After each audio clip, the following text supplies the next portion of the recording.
Guys, welcome to my new video. तो यार पिछली वीडियो की तरह एज्यूम करते हैं कि एक पॉइंट चार्ज Q ओरिजिन पे रखा हुआ है एंड उससे R डिस्टेंस पर एक पॉइंट P, उस पर एक पॉइंट चार्ज Q1 रखा हुआ है। तो उन दोनों के बीच या फिर Q1 के ऊपर लगने वाला फोर्स क्या होगा? 1/4πε0 Q1/r²r कैप।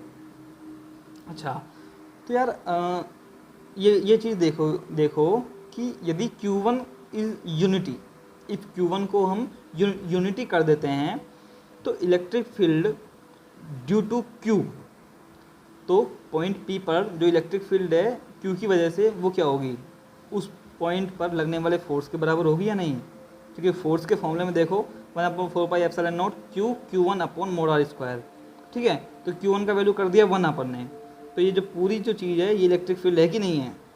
तो ये बात है ना। तो अब देखो, यहाँ हम कह सकते हैं कि Q सोर्स चार्ज है और Q1 जो कि सोर्स चार्ज के इफ़ेक्ट को चेक करने के लिए यूज़ कर रहे हैं, तो Q1 जो है वो टेस्ट चार्ज है।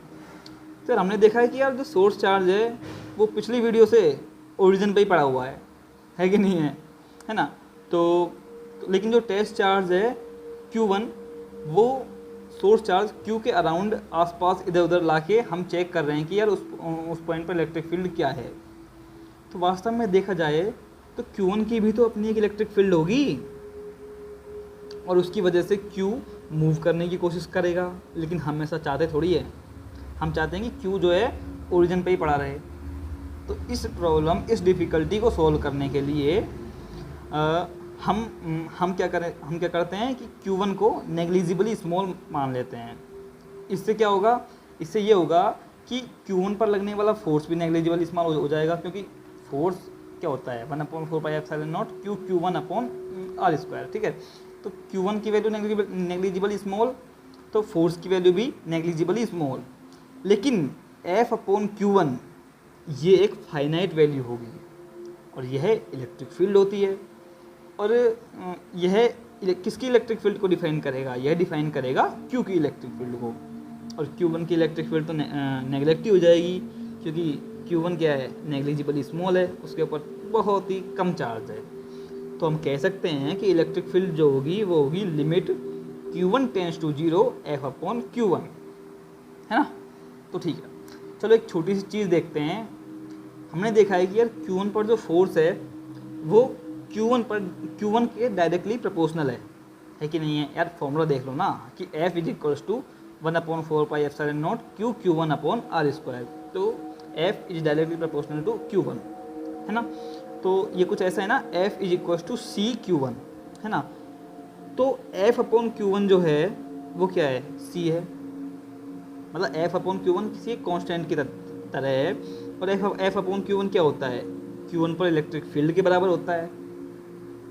तो हम देख रहे हैं कि यार Q1 पर इलेक्ट्रिक फील्ड जो है वो Q1 पर डिपेंड नहीं करती, वो डिपेंड करती है सोर्स चार्ज के ऊपर, Q के ऊपर।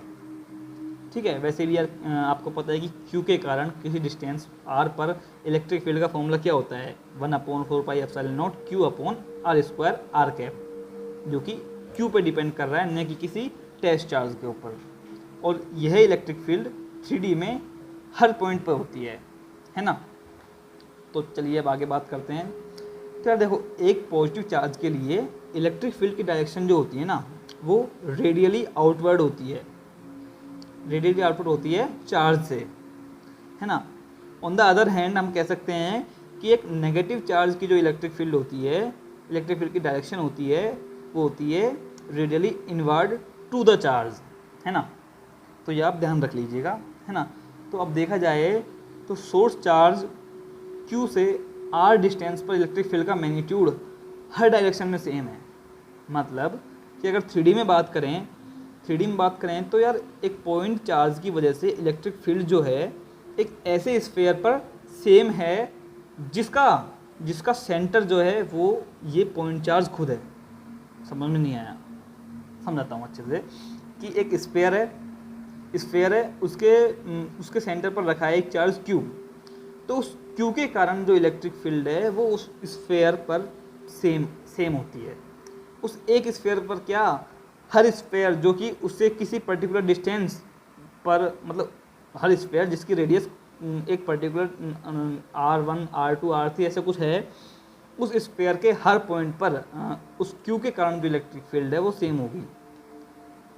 मतलब कि क्यू के कारण जो इलेक्ट्रिक फील्ड होती है वो स्फेरिकल सिमेट्री रखती है।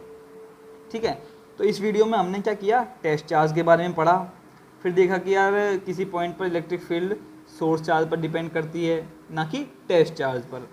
फिर देखा कि पॉजिटिव की इलेक्ट्रिक फील्ड जो होती है वो रेडियली आउटवर्ड होती है, नेगेटिव की इलेक्ट्रिक फील्ड रेडियली इनवर्ड होती है, और लास्ट में हमने देखा कि किसी भी पॉइंट की जो इलेक्ट्रिक फील्ड होती है, किसी पॉइंट चार्ज की जो इलेक्ट्रिक फील्ड होती है वो स्फेरिकल सिमेट्री में होती है। तो गाइज आज की वीडियो में इतना ही, मिलते हैं नेक्स्ट वीडियो में, तब तक के लिए बाय बाय, टेक केयर।